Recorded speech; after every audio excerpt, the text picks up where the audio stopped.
Assalamualaikum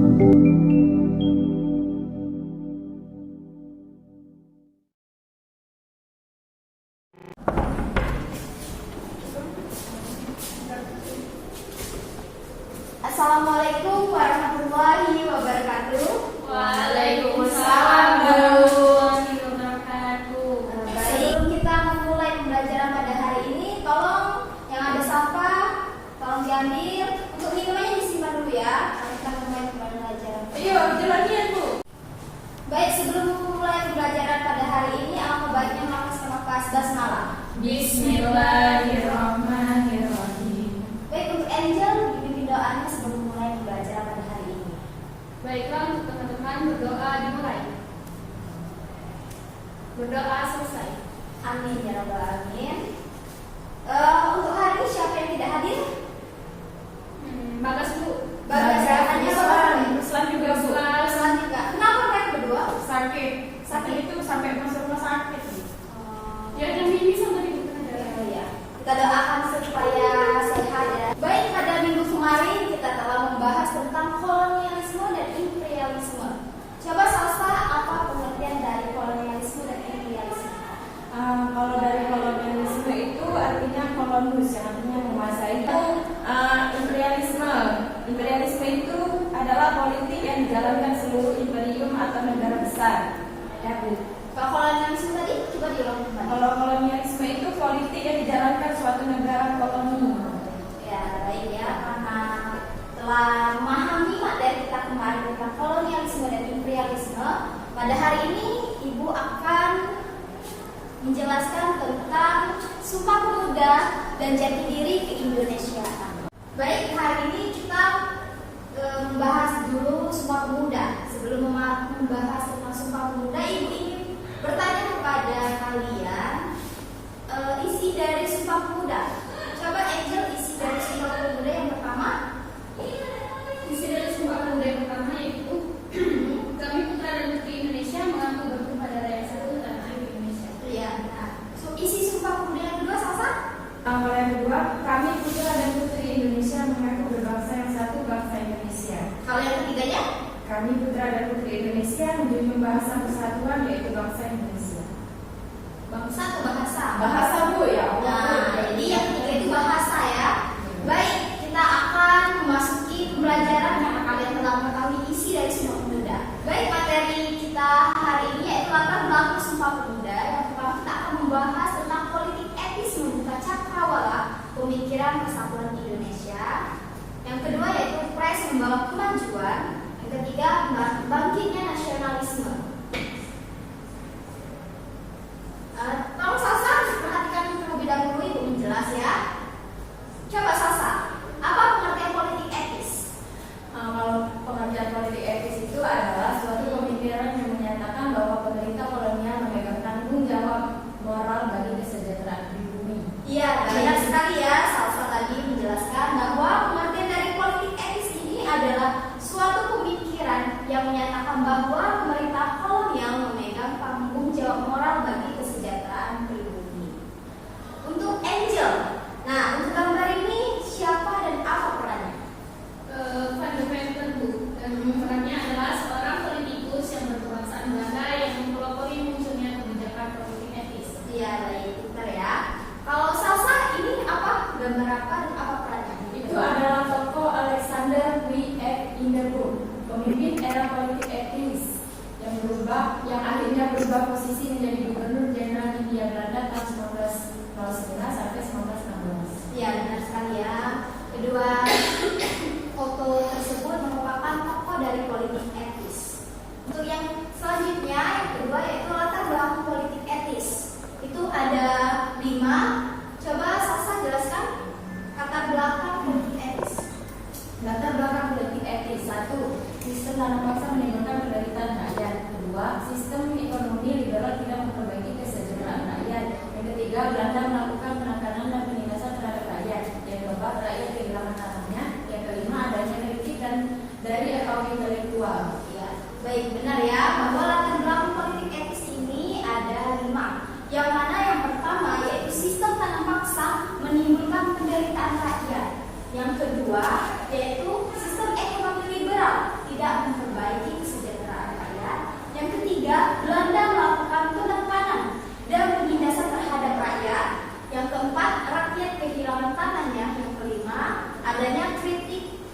dan kaum intelektual. Untuk tujuannya itu terdapat menjadi dua. Coba aja yang pertama tujuannya. Tujuan yang pertama adalah tujuan resminya itu adalah untuk membalas jasa bangsa Indonesia yang lewat kebijakan tanah paksa telah membantu Belanda keluar dari krisis moneter. Untuk tujuan lainnya, Tujuan lainnya yaitu adalah untuk menciptakan kaum terdidik Indonesia agar bisa menjalankan fungsi-fungsi administrasi rendahan di Hindia Belanda atau populer dengan sebutan Amtingan. iya benar ya, bahwa tujuan politik etis itu terdapat menjadi dua, yang dimana yang pertama tujuan resminya adalah untuk membalas jasa bangsa Indonesia yang lewat kebijakan tanah paksa telah membantu Belanda keluar dari krisis moneter. Yang kedua yaitu tujuan lainnya adalah untuk menciptakan kaum terdidik Indonesia agar bisa menjalankan fungsi-fungsi administratif rendah Hindia Belanda atau bisa disebut dengan populer dengan sebutan Amtenan. Baik, selanjutnya yang kedua yaitu pers membawa kemajuan. Salah satu pengertian pers itu apa? Kalau pengertian dari pers itu merupakan sarana berpartisipasi dalam gerakan emansipasi, kemajuan dan pergerakan nasional. Ya benar ya, yang dikatakan atau yang dijelaskan oleh Salsa tadi, pengertian pers merupakan sarana berpartisipasi dalam gerakan emansipasi, kemajuan dan gerakan nasional. Yang kedua yaitu apa tujuan kemajuan? Coba Angel, apa itu tujuan kemajuan? Tujuan kemajuan saat itu diartikan dengan pendidikan, pencerahan, peradaban, modernisasi dan kesuksesan hidup. Ya benar sekali ya, bahwa kemajuan itu saat itu diartikan dengan pendidikan, pencerahan, peradaban, modernisasi dan kesuksesan hidup. Untuk selanjutnya yaitu kita akan membahas tentang bangkitnya nasionalisme. Nah, hal-hal yang munculnya kesadaran nasionalisme ini di samping didorong oleh pelaksanaan politik etis sebagai pembuka muncul kaum terpelajar, yaitu peran pers atau media cetak dalam pemahaman baru secara eksternal. Munculnya kesadaran nasional itu juga dipicu oleh gerakan Turki Muda, Revolusi Cina, gerakan nasional di India dan Filipina. Coba ibu mau bertanya kepada Salsa ya, apa arti dari pers? Artinya, apa contoh dari pers tersebut? Contoh dari pers itu adalah media cetak, Ya contohnya seperti majalah, koran, ya dan lain sebagainya ya, benar. Baiklah, coba Salsa, untuk kesimpulannya apa tadi pengertian politik etis? suatu pemikiran yang menyatakan bahwa pemerintah kolonial memegang tanggung jawab moral bagi kesejahteraan bumi. Iya, tidak apa-apa. Angel, coba jelaskan kembali atau sebutkan siapa saja tokoh dari politik etis tersebut. Tokoh dari politik etis itu ada dua, pertama Van der Venter dengan Alexander W.F. Gideon. Ya benar ya, bahwa pengertian dari politik etis tadi adalah suatu pemikiran yang menyatakan bahwa pemerintah kolonial memegang tanggung jawab moral bagi kesejahteraan pribumi. Dan tokohnya ada dua, benar yang dijelaskan Angel tadi, yang dimana yang pertama Van der Venter. Perannya adalah seorang politikus yang berkebangsaan Belanda yang mempelopori munculnya kebijakan politik etis. Dan yang kedua yaitu Alexander W.F.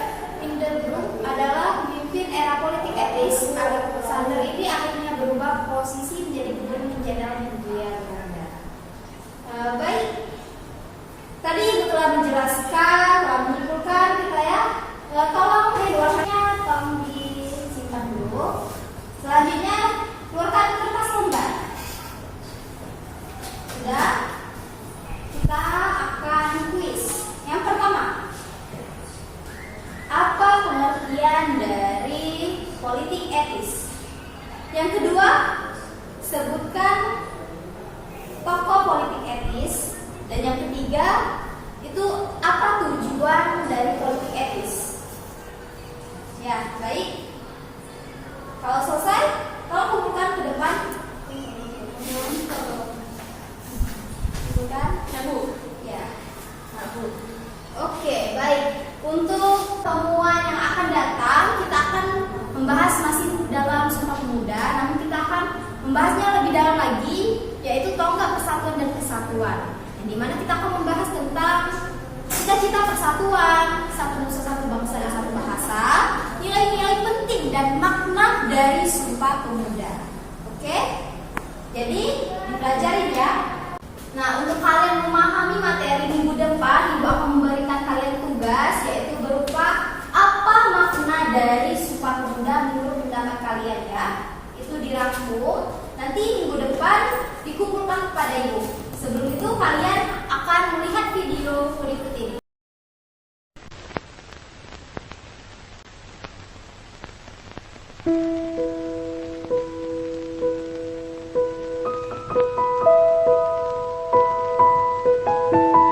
Hei pemuda-pemudi Indonesia, berapa jumlahmu? Jawablah, kami hanya satu. Indonesia tanah air beta, pusaka abadi nan jaya. Indonesia sejak dulu kala tetap dipuja-puja bangsa.